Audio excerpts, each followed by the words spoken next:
Glory to God. கர்த்தருடைய நாமம் பரிசுத்தப்படுவதாக.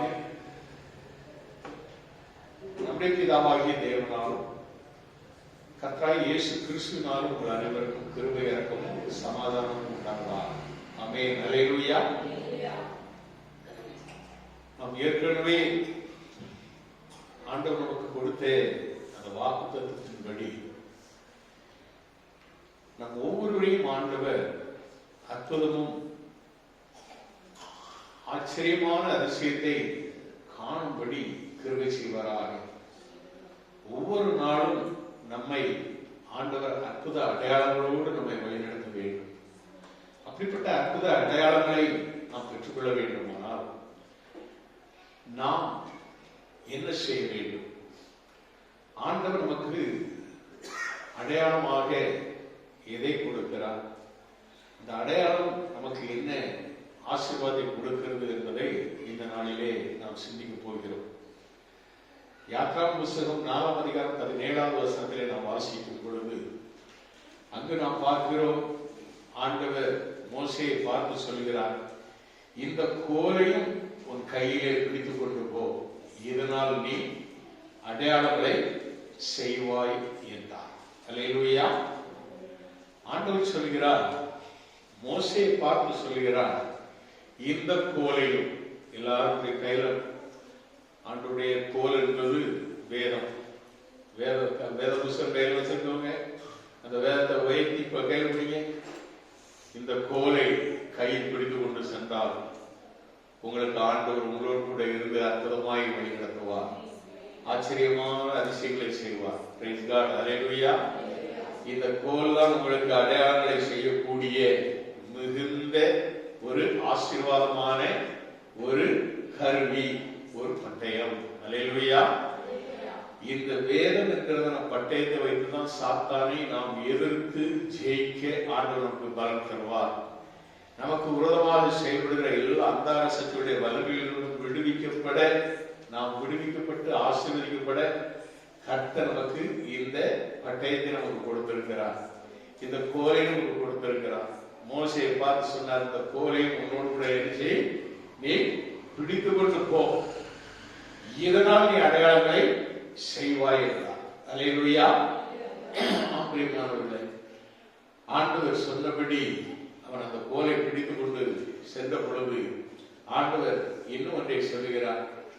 ஆம் சகோதரர், அது 4ஆம் அதிகாரம் 8ஆவது வசனத்திலே சொல்லும் பொழுது, அப்பொழுது அவர் முந்தின அடையாளத்தை அவர்கள் கண்டு உன்னை நம்பாமலும் உனக்கு செவி கொடாமலும் போனால் பிந்தின அடையாளத்தை கண்டு நம்புவார்கள் என்று சொல்லி ஆண்டவர் சொல்கிறார்.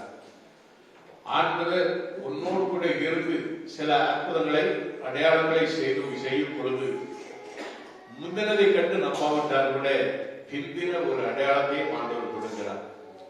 ஆண்டவர் கொடுக்கிற அடையாளம் என்பது நாம் மற்ற ஜனங்களுக்கு மத்தியிலே நாம் எப்படி விளங்க வேண்டும்?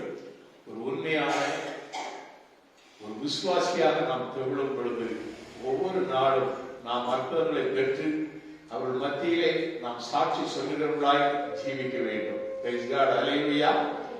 ஆண்டவர் சொன்னார், 8ஆம் அதிகாரம் யாத்ராகமம் 8ஆவது அதிகாரம் 23ஆவது வசனத்திலே சொல்லும் பொழுது,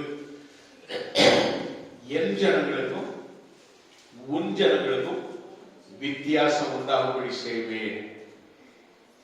இந்த அடையாளம் நாளைக்கு உண்டாகும் என்று கர்த்தர் சொல்கிறார் என்று சொல் என்று மோசேயிடத்திலே சொல்லி அனுப்புகிறார்.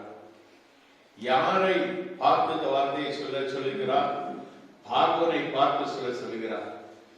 பார்வோனுக்கு முன்பாக நீ நின்று சொல்ல வேண்டிய வார்த்தை, என் ஜனங்களுக்கும் உன் ஜனங்களுக்கும் வித்தியாசம் உண்டாகும்படி செய்வேன். அல்லேலூயா.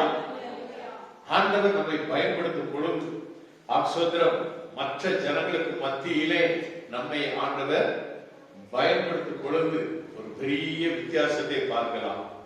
மற்ற ஜனங்கள் சில சூழ்நிலைகள் வரும் பொழுது, போராட்டங்கள் வரும் பொழுது மனம் அடிந்து ஒடுங்கி அவர்கள் என்ன செய்வார்கள்?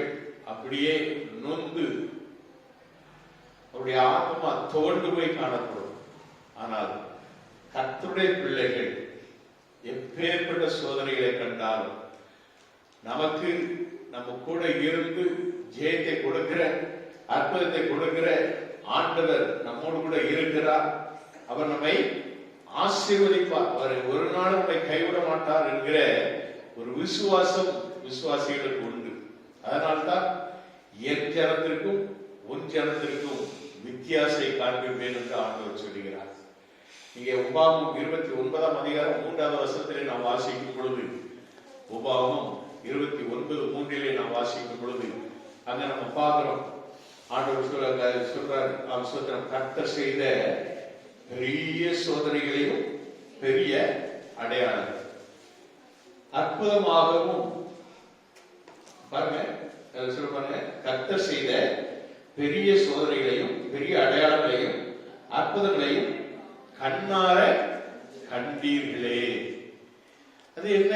அதை நம்ம கொஞ்சம் யோசிச்சு பாருங்க. பெரிய சோதனை, பெரிய சோதனை.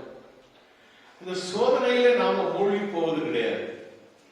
அந்த சோதனையில நாம் வீழ்ந்து போவது கிடையாது. அந்த சோதனையில நாம் அழிந்து போவது கிடையாது. அந்த சோதனையை தான் ஆண்டவர் என்ன செய்கிறார்? அடையாளமாகவும் அற்புதமாகவும் மாற்றுகிற ஆண்டவராக இருக்கிறார். பிரைஸ் காட், ஹல்லேலூயா. நம்ம எல்லாரும் கண்ணார காண்கிறபடி சில காரியங்களை ஆண்டவர் செய்கிறார். நம்முடைய வாழ்க்கையில் அது ஒரு பெரிய ஒரு மிகுந்த ஒரு அனுபவத்தை ஆண்டவர் நமக்கு தருகிறார்.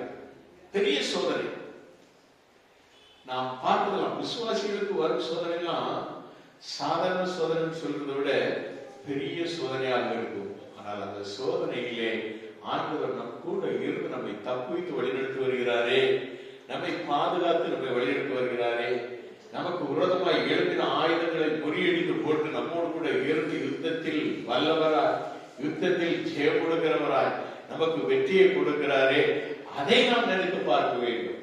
ஐயோ சோதனை வந்து விட்டதே அப்படின்னு நாம சொல்லக்கூடாது. நாம் எல்லாரும் விசுவாசி. அல்லேலூயா. இயேசுவை நம்புகிற பிள்ளைகள், விசுவாசிக்கிற பிள்ளைகள், நமக்கு வரும் சோதனைகளிலிருந்து நாம் வெற்றியை பெற்று ஜெயமுள்ள ஒரு வாழ்க்கை வாழத்தான் ஆண்டவர் நம்மை என்ன செய்கிறார்? வழிநடத்தி வருகிறார். விசுவாசிக்கிறவர்கள் ஒவ்வொருவருக்குமே ஆண்டவர் இப்படிப்பட்ட அற்புத அதிசயங்களை செய்ய வல்லவராக இருக்கிறார். சுதந்திரம் நாம் ஆண்டவரை விசுவாசியாதபடி, அவருடைய கட்டளைக்கு கீழ்ப்படியாதபடி, அவருடைய வார்த்தைக்கு நாம் செவி கூடாதபடி நம்முடைய வாழ்க்கையை அமைத்துக் கொண்டால், உபாகமம் 28:46 ஒரு வசனம் சொல்கிறது, உன்னிலும் உன் சந்ததியிலும் என்றைக்கும் அடையாளமாகவும் அற்புதமாகவும் இருக்கும் என்று அந்த வார்த்தை சொல்லப்படுகிறது. இந்த வார்த்தையை நாம் சிந்தித்தால் அது வேறு விதமான ஒரு வார்த்தை. காரணம் என்ன? நாம் ஆண்டவருடைய வார்த்தைக்கு கீழ்ப்படியாவிட்டால், அவருடைய சத்தத்துக்கு கீழ்ப்படியாவிட்டால், அவருடைய கட்டளைகளுக்கு நாம் கீழ்ப்படியாவிட்டால் வரக்கூடிய அனைத்து விதமான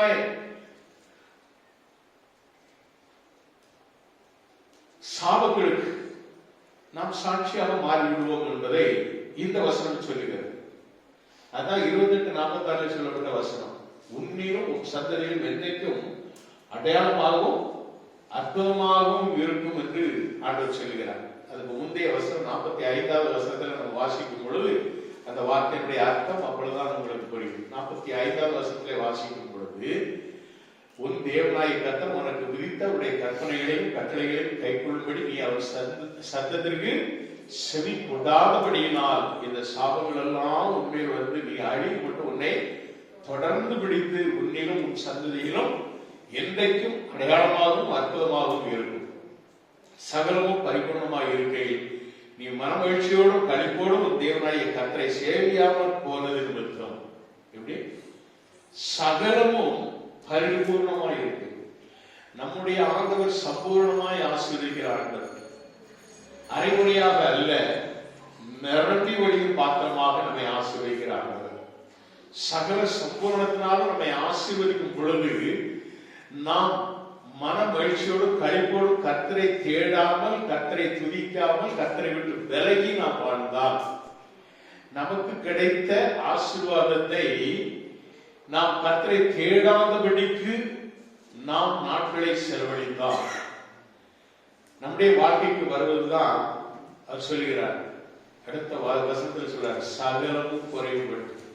எப்படி சம்பூர்ணமாய் நாம் ஆசீர்வதிக்கப்படுகிறோமோ அவ்வளவாய் சகலமும் குறைவிட்டு பட்டினியோடும் தாகத்தோடும் நிர்வாணத்தோடும் கர்த்தர் உனக்கு விரோதமாய் அனுப்பும் சத்துருக்களை செழிப்பாய் என்று சொல்லப்படுகிறது.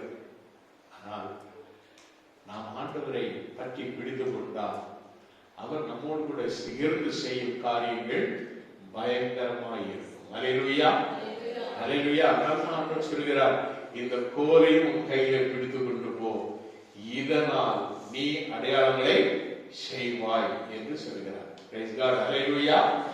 நம்முடைய ஆண்டவர் நம்ம வேதத்தை பார்ப்போம்னு சொன்னா 3ஆம் அதிகாரத்திலே நாம் பார்க்கிறோம், காயின் மேல் ஒரு அடையாளத்தை கொடுக்கிறார்.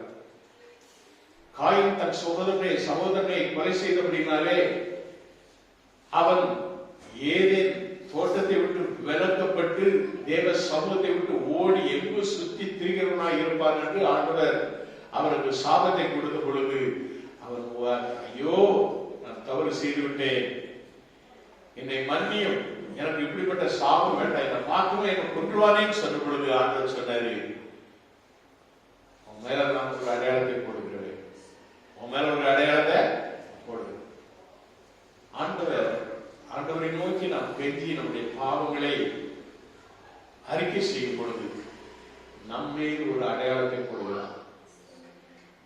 இன்னும் தெளிவாக சொல்லப்போனா, நாம் எப்பொழுது இயேசு கிறிஸ்துவை சொந்த ரட்சகராக ஏற்றுக்கொள்கிறோமோ, எப்பொழுது ஆண்டவர் இயேசுவை நாம் உள்ளத்திலே ஏற்றுக்கொண்டு நம்முடைய ரத்தத்தாலே கழுவப்பட்டு ரட்சிப்பின் சந்தோஷத்தை அடைந்து முழுவதுமாக ஒப்பு கொடுத்து ஞானஸ்நானம் பெறுகிறோமோ, அப்பொழுது நம்மேல் ஒரு அடையாளம் போடப்படுகிறது.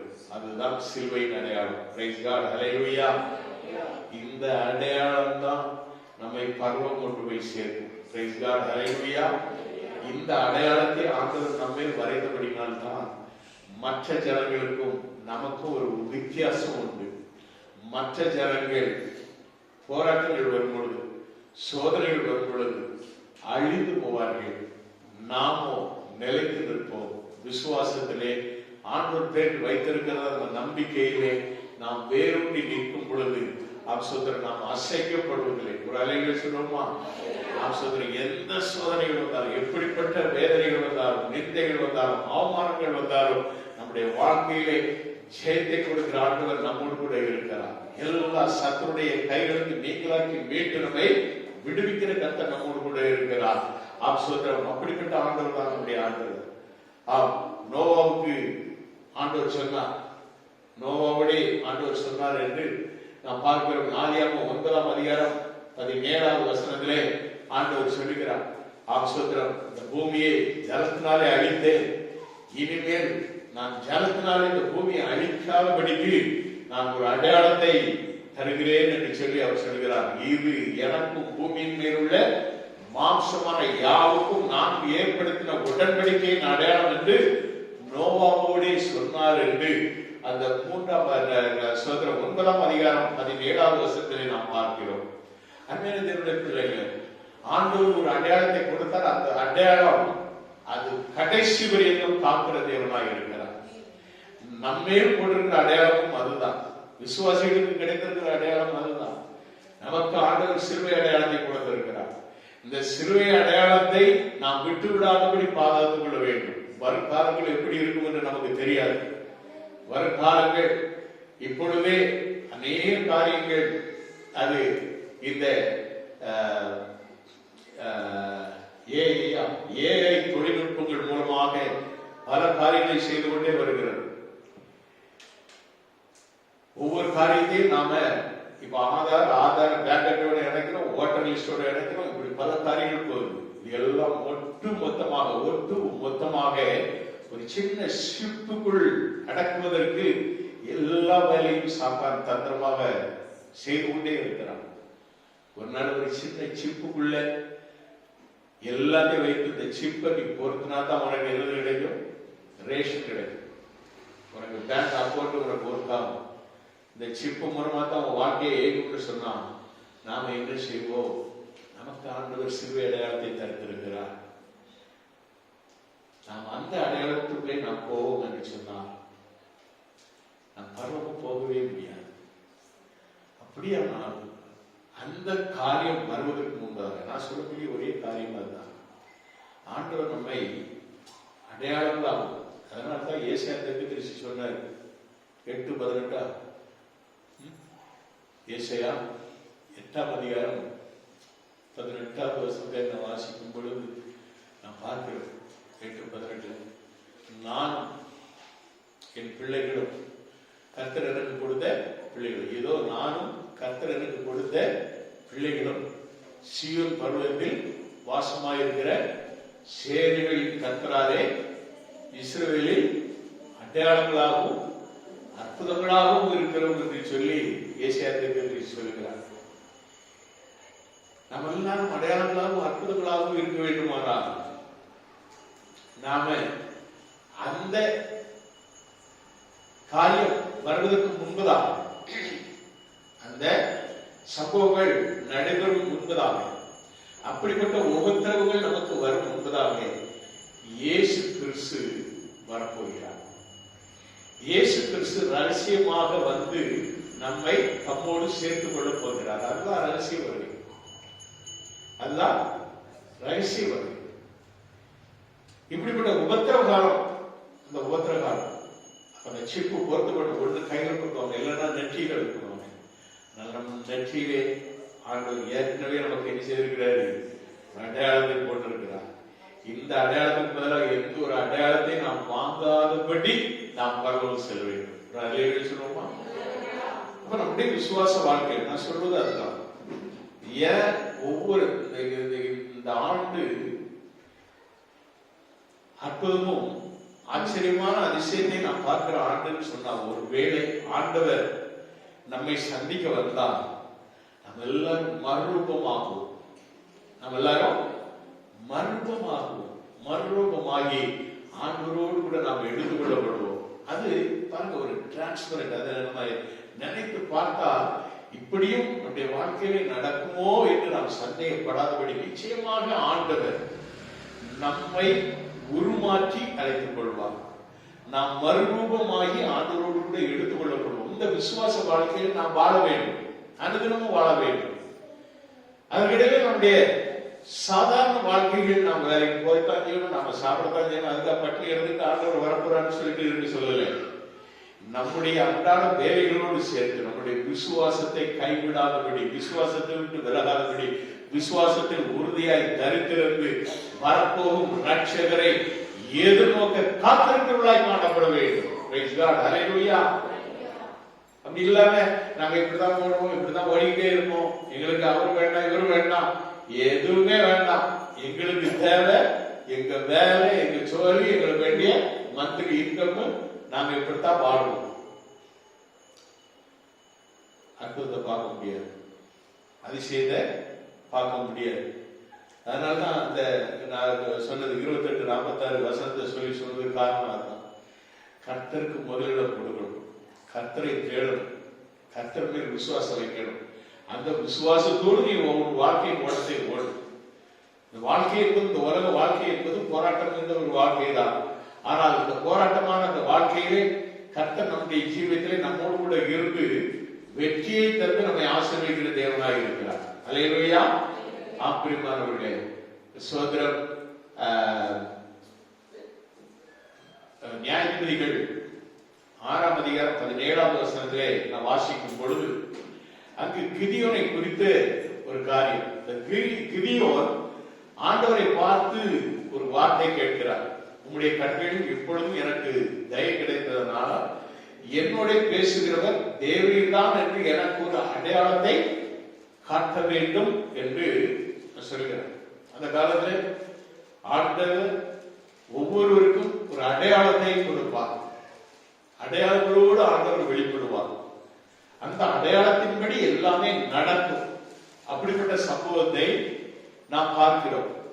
சில காரியங்கள் ஊழியக்காரர்கள் மூலமாக, கர்த்தரால் தெரிந்து கொள்ளப்பட்ட தீர்க்கதரிசிகள் மூலமாக அப்படிப்பட்ட அடையாளங்கள் நடக்கும்.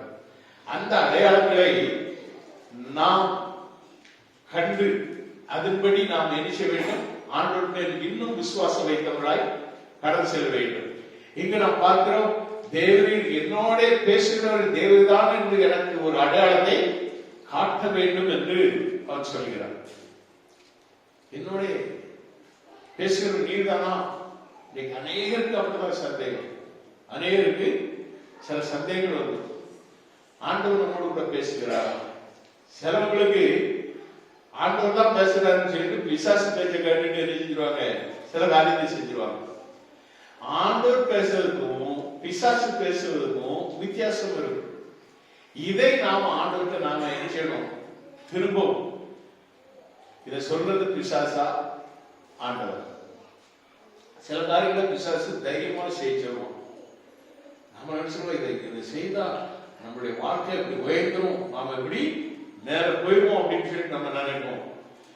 ஆனால் பிசாசானவன் தந்திரமாய் நம்முடைய வாழ்க்கையிலே இப்படிப்பட்ட காரியங்களை கொண்டு வந்து நம்மளை ஆசை காட்டி மோசம் போக்குகிறவர்களாய் காணப்படுகிறார்.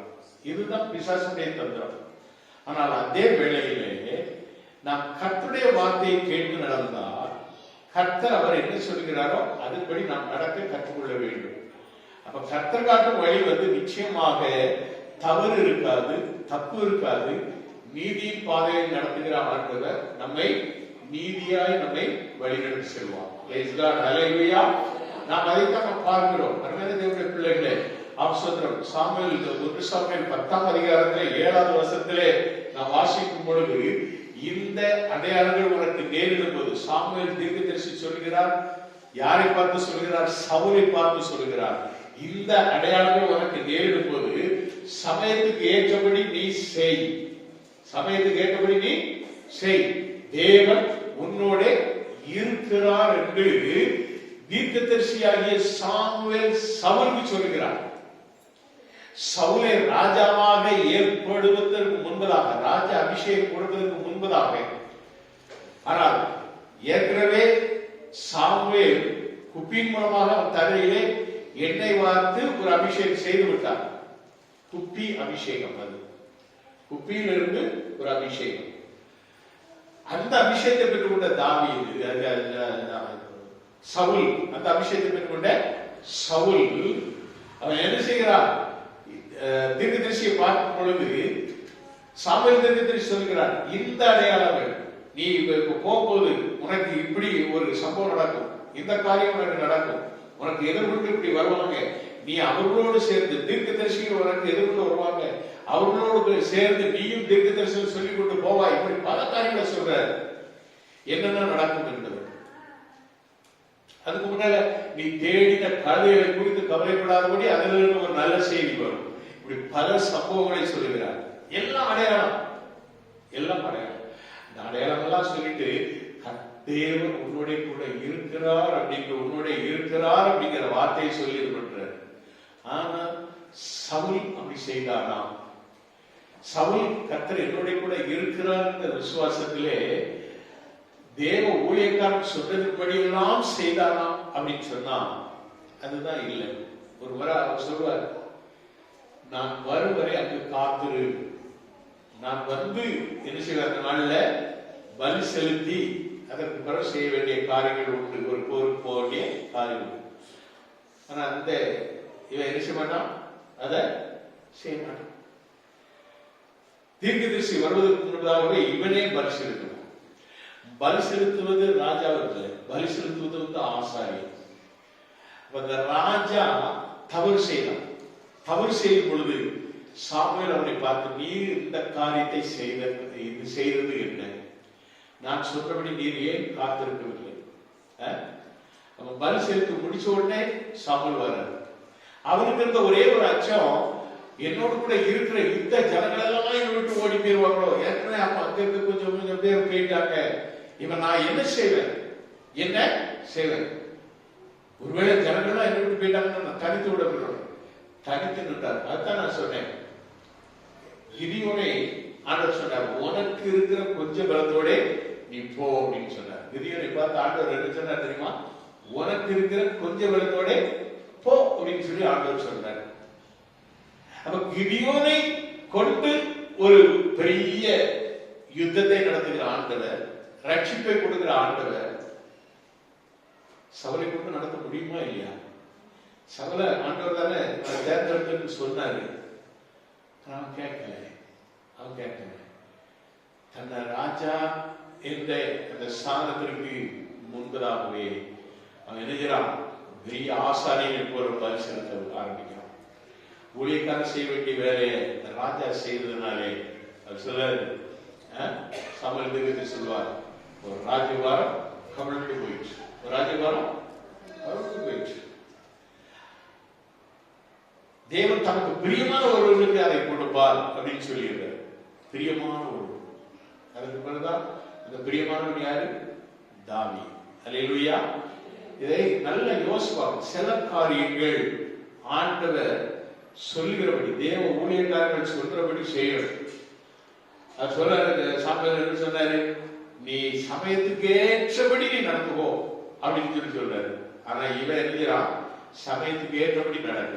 அதே வேளையில அவருடைய மகன் யார்? யோனத்தானை குறித்து நம்ம ஒரு வார்த்தை பார்க்கலாம்.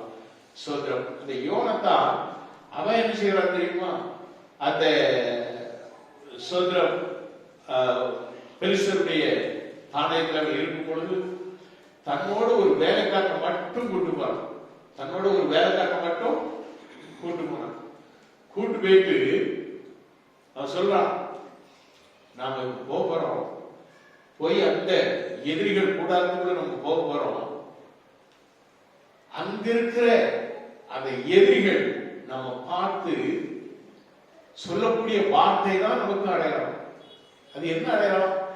ஏறி வாருங்கள் அப்படின்னு நம்மள்கிட்ட சொல்லுவாங்கன்னா நம்ம ஏறி போவோம். கர்த்தர் அவர்களை நம்முடைய கையில் ஒப்பு கொடுத்தார். இது நமக்கு அடையாளம். அவன் அப்படி இல்லாம நாங்கள் உன்னிடத்துக்கு வருவோம்னு சொல்லிட்டாங்கன்னா நம்ம என்ன சொல்றாரு? போகக்கூடாது. இது கர்த்தர் நமக்கு கொடுக்கிற இன்னொரு அடையாளம். நம்ம அங்க போகக்கூடாது அப்படின்னு அர்த்தம் சொல்லி சொல்றான். அதேபடி அவர்கள் அந்த இடத்திலிருந்து அந்த எதிரியுடைய அந்த அவங்களுடைய கண்களுக்கு முன்பாக இவர்கள் அப்படி ஒரு போக்கு காட்டும் உடனே அவங்க சொல்றாங்க, ஏறுவார்கள் அப்படின்னு சொல்லி. உடனே அந்த சொல்றாங்க தெரியுமா? யோனத்தான் சவுலுடைய மகன். ஆண்டவர் ஒரு அடையாளத்தை கொடுத்தார், ஏறிவார்கள். அவ்வளவுதான். இன்னும் நம்ம நினைச்சோம், வா, நீ என் கூட வா, என் பின்னாலே வா, நான் வெட்டிக்கிட்டே போவேன், நீ என் பின்னால வெட்டிக்கிட்டே வான்னு சொல்லிட்டு அன்று ஒரு பெரிய ஒரு யுத்தத்தை அவர்கள் மூலமாக ஆண்டவர் நடத்துகிறார். அவர்களுக்கு முன்பதாக தேவனும் பல காரியங்களை அங்கு செய்கிறார். அங்கு யுத்தம் பலத்து சத்துருக்கள் முறிந்து ஓடுகிறார்கள். Praise God. அல்லேலூயா. கர்த்தர் நமக்கு கொடுக்கிற இந்த அடையாளத்தை நாம் சரியானபடி பயன்படுத்த வேண்டும். அது கர்த்தர் நம்மோடு கூட பேசுகிறார் என்பதற்கு நாம் அந்த அடையாளத்தை நாம் உறுதி செய்வதற்கு நாம் ஆண்டவரோடு கூட இன்னும் நாம் நெருங்கி ஜீவிக்க வேண்டும். சில வேளையிலே சாத்தான் சொல்லிடுவோம். எனக்கு தெரிஞ்ச ஒரு ஊழியக்காரர், அவரு ஏவிஎம் ராஜன் வச்சு மீட்டிங் போட்டா அப்பட்ட கூட்டம் வரும். நம்ம செலவழிக்கிற காசுக்கு மேலா நமக்கு காசு கிடைக்கும்னு அவர் நினைச்சாரு.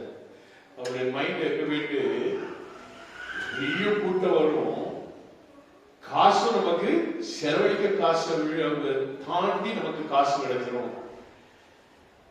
அதனால நம்ம அவரை வச்சு ஒரு நடிகரை வச்சு, நான் எப்போதுமே சொல்லுவேன், எந்த நடிகர் அவங்களுடைய உத்தமத்துல கடைசி வரை நின்றுருக்கோம்? யாராவது சொல்லுவோம்? எந்த நடிகர்? ஒருத்தன் வந்தா ஒரு கோமாளி நடிகர், ஒருத்தன் இவங்க கூட நடிப்பாங்க.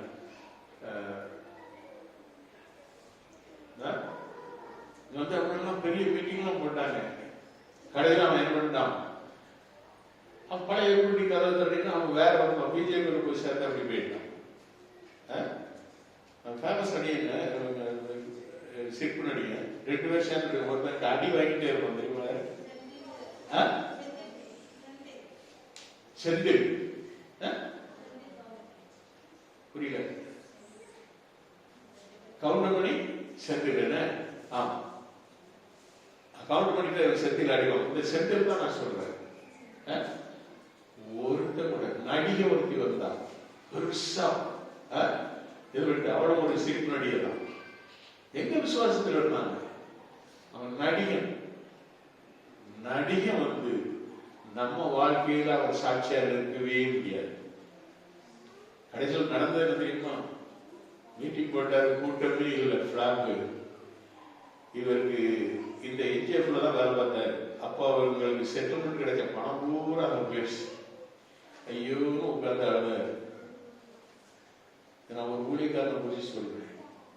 ஆண்டவர் சொல்லாத செய்தான், ஆண்டவர் சொல்படி கேட்காமல் செய்தான். விளைவு என்ன? நஷ்டம். விளைவு என்ன? நஷ்டம்.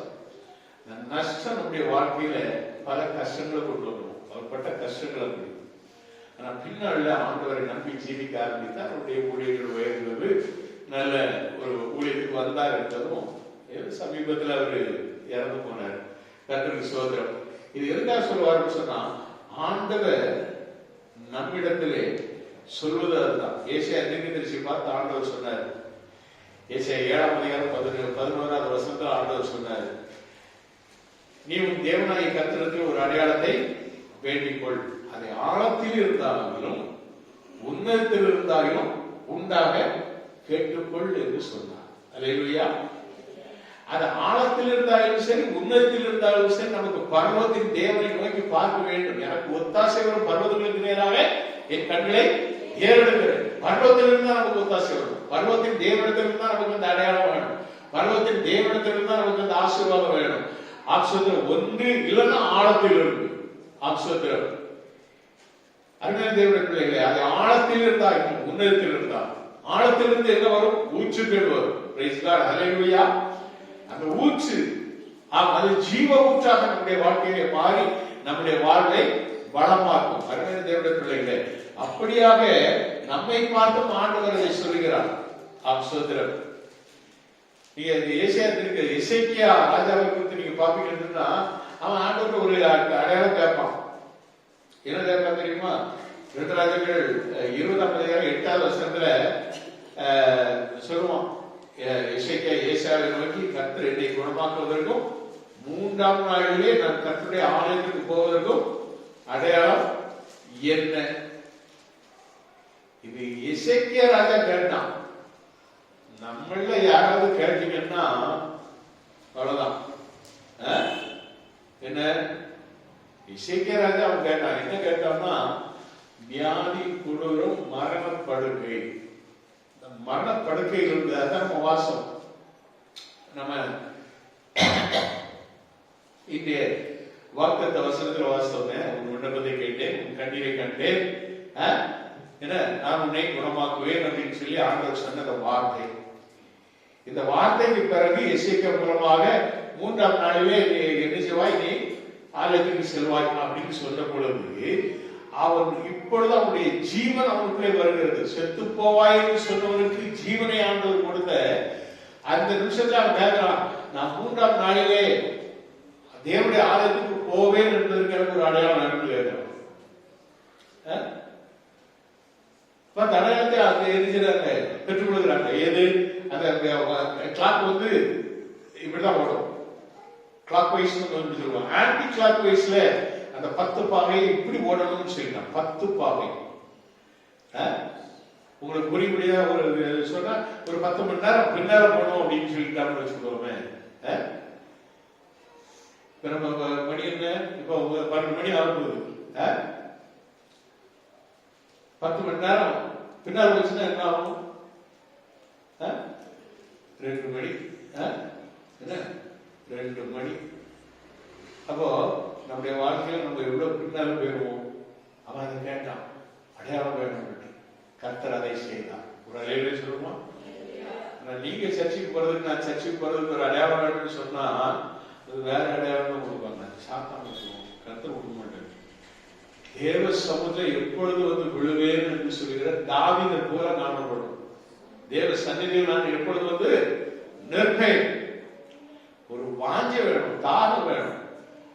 நீ அடையாளங்களுக்கு வீட்டுல உட்கார்ந்து சொன்னா அது அடையாளம் வேற மாதிரி மாறி நீ எந்திரிக்கவே முடியாது. நீ எந்திரிக்கவே முடியாத அளவுக்கு ஆண்டவர் வேற ஒண்ணு கொடுத்துருவாரு.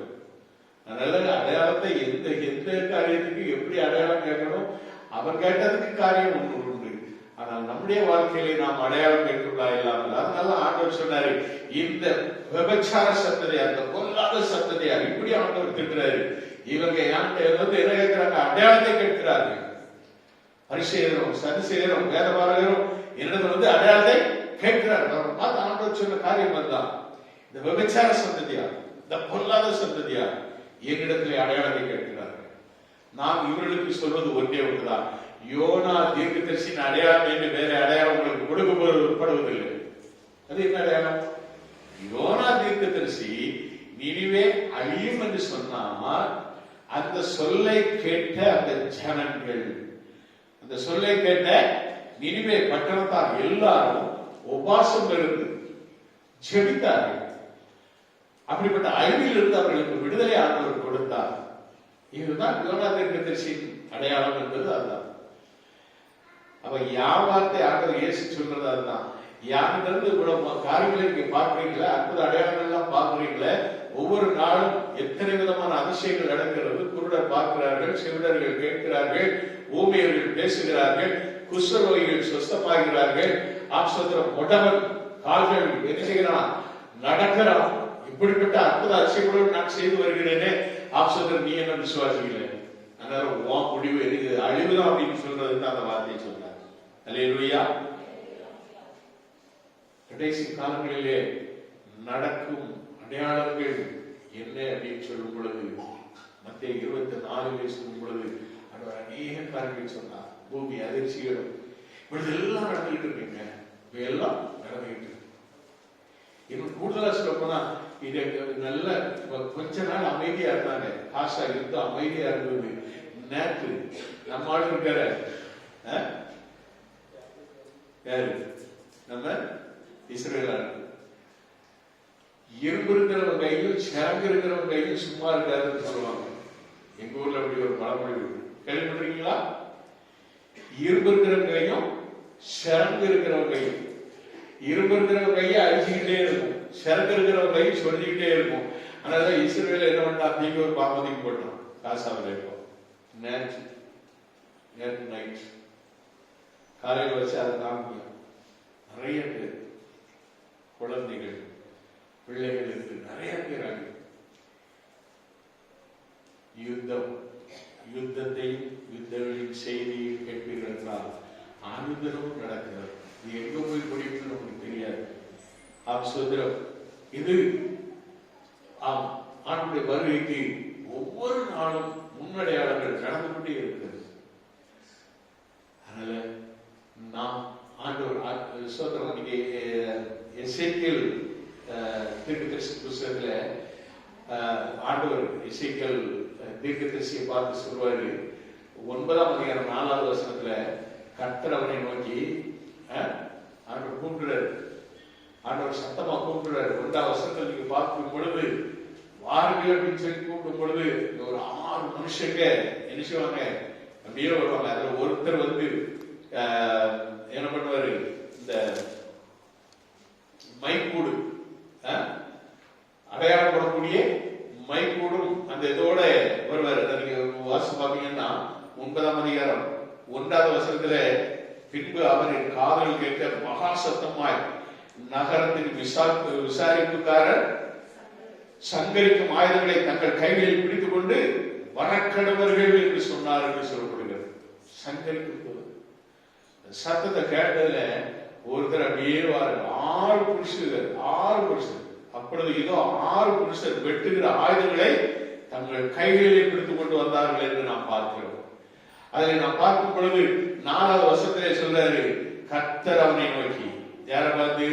தன்னுடைய அறையிலே கணக்கனுடைய மைக்கூட்டை வைத்திருக்கிற புருஷனை கூப்பிட்டு, அந்த 6 பேர்ல ஒருத்தன் இடுப்புல என்ன செய்யலாம், ஒரு மைக்கூட்டை கட்டிக்கிட்டு சுதந்திரம் அந்த இதை வச்சுக்கிட்டு இருக்கான், குறி வைத்திருக்காங்க.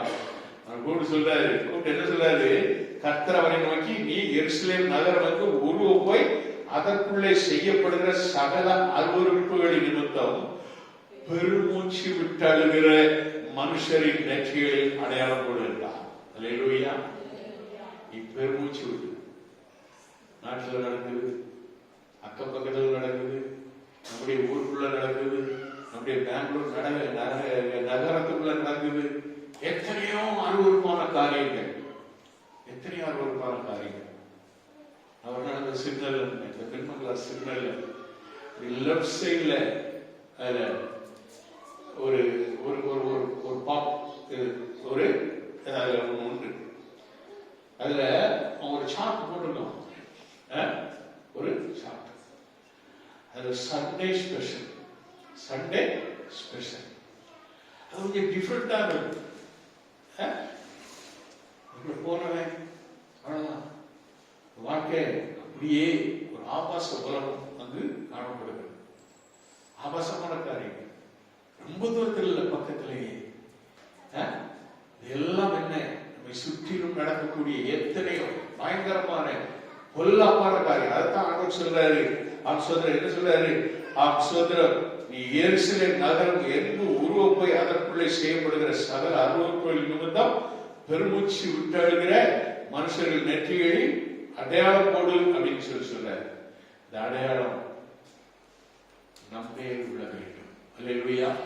நாம் எல்லாம் ஒரு ஜாமக்காரனை போல பிடித்து ஜெபிக்கிறவர்களாய், பெருமூச்சு விட்டு அழுது ஜெபிக்கிறவர்களாய், ஜனங்கள் ரட்சிக்கப்பட, பாவ வாழ்க்கையில வாழ்ந்து கொண்டிருக்கிற ஜனங்கள் ரட்சிக்கப்பட நாம் பெருமூச்சு விட்டு அழுது நாம் என்ன செய்யணும்? ஆண்டவரை பற்றி பிடித்துக் கொள்வது மாத்திரமல்ல, அநேக ஜனங்கள் அந்த பாவ வாழ்க்கையிலிருந்து மீளும்படியாக நம்முடைய ஜெபம் காணப்பட வேண்டும். நாம் கர்த்தரை நோக்கி நாம் எப்படி நாம் ஜெபித்து நாம் ஆண்டவருடைய அந்த ரட்சிப்பு பாவ மனிதனுக்குள்ளே கடந்து செல்லும் பொழுது கர்த்தர் நம் ஜெபத்தை கேட்பதோடு மாத்திரமல்ல, நம்மேல் ஒரு அடையாளத்தை போடுவான். அந்த அடையாளம் என்னன்னா 6வது வசனத்துல சொல்லப்படுகிறது. 6வது வசனத்துல சொல்லப்படுகிறது, முதியோரையும் வாலிபரையும் கன்னிகளையும் குழந்தைகளையும் ஸ்திரீகளையும் சங்கரித்து கொன்று போடுங்கள். யாரெல்லாம் சாப்பிடுறாங்க? முதியோர்கள், வாலிபர்கள், கன்னிகைகள், குழந்தைகள், ஸ்திரீகள் எல்லாரும் சங்கரித்து கொன்று போடுங்கள். அடையாளம் போடப்பட்டிருக்கிற ஒருவனையும் கிட்டாதீர்கள். ஒரு அலில சொல்லுமா? அடையாளம் போடப்பட்டிருக்கிற ஒருவனையும் கிட்டாதீர்கள். என் பரிசுத்த ஸ்தலத்திலே தோல்விகளுக்கு என் காதுகள் கேட்க சொன்னார். அப்பொழுது அவர்கள் ஆலயத்துக்கு முன்னே இருந்த மூப்பரிடத்தில் துவக்கப்படினார்கள். அல்லேலூயா. அந்த ஆலயத்துக்குள்ளேயே இந்த காலத்துல அருவருப்பது. நீங்க முன்னெல்லாம் பாப்பீங்க அப்படின்னு சொல்லிச்சுன்னா, சினிமா பாட்டு ராகத்துலதான் என்ன செய்வோம்? கிறிஸ்தவ பாட்டை எழுதுவோம். சினிமா பாட்டு ராகத்துல. இப்ப சினிமா பாட்டே பாட ஆரம்பிச்சிட்டாங்க. சபையில ராகத்துல இல்ல, சினிமா பாட்டு. அந்த பாட்டே பாடி நாங்க ஆடி பாடி குதிக்காங்க. நான் 2 நாளைக்கு முன்னால இது பண்ணேன், நீங்க பாத்துருப்பீங்கன்னு நினைக்கிறேன், குரூப்ல போட்டு விட்டேன். எல்லாம் அஞ்சு போட்ட ஒரு கும்பல், எது பிஜேபி போற அந்த கூட்டத்துக்கு பின்னால இவங்களும் விளக்குரியா நீ எப்படி ஜனங்களுக்கு நீ போயிருப்ப எல்லாம் நாக்கி போட்டிருக்கான். நான் சொல்லுங்க, அவ்வளவு கேவலமான உலகத்தில் நாம் வாழ்ந்து கொண்டிருக்கிறோம். அன்பு பிள்ளைகளை, நம்மே போடுகிற அடையாளம், ஆண்டவர் நம்மே போடுகிற அடையாளம், அது நம்ம வாழ்வுக்கு நம்மை பரலோகம் கொண்டு போய் சேர்க்கிறதான ஒரு அடையாளம். அல்லேலூயா. ஆண்டவர் ஏற்கனவே நம்ம நெற்றியில ஒரு அடையாளம் போடுகிறாரு. நாம் பெருமூச்சு விட்டு அனுப்புவது நம்ம இன்னொரு அடையாளத்தை போடுகிறார். சங்கார தூதன் வந்து சங்காரிக்காதபடி நம்மை காத்துக் கொள்கிற தேவனாக இருக்கிறார். அருமையான தேவனுடைய பிள்ளைகளை, நாம் சோதரம் நாம் ஆண்டவரை நோக்கி நாம் கூப்பிடுவோம். நாம் சோதரம் ஹல்லேலூயா. அதனால்தான் தானியேல் தீர்க்கதரிசி சொல்கிறார், உன்னதமான தேவன் என்னிடத்தில் செய்த அடையாளங்களையும் அற்புதங்களையும் பிரசித்தப்படுத்துவது எனக்கு நன்மையாக கண்டது என்று சொல்கிறார். நாம் இந்த போரை பிடித்துக் கொண்டு நாம் செய்யக்கூடிய அற்புத அடையாளங்களை நாம் என்ன செய்யணும்? பிரசித்தப்படுத்தணும். மற்றவர்களுக்கு மத்தியிலே சாட்சி நிற்கணும். நம்முடைய சாட்சி மற்றவர்களை தேவனுடைய கர்த்தருடைய பிள்ளைகளாய் கொண்டு வர வேண்டும். அப்படிப்பட்ட ஒரு வாழ்க்கையை நாம் அனைவரும் பெற்றுக்கொள்வோம். நமக்கு ஆண்டவர் ஆசீர்வாதம் வேதம் என்கிறதானே இந்த கோலை நமக்கு கொடுத்திருக்கிறார். இந்த கோல் மூலமாக நாம் அநேக அற்புத அதிசயங்களை நாம் பெற்றுக்கொள்வது மாத்திரமல்ல, நம் மூலமாக கர்த்தர் அநேகருக்கு அற்புத அதிசயங்களை செய்து நம்மை வழிநடத்துவதாக இருக்கிறார். அவருக்கே மகிமை உண்டாகட்டும். ஆமென். அல்லேலூயா. கண்களை மூடி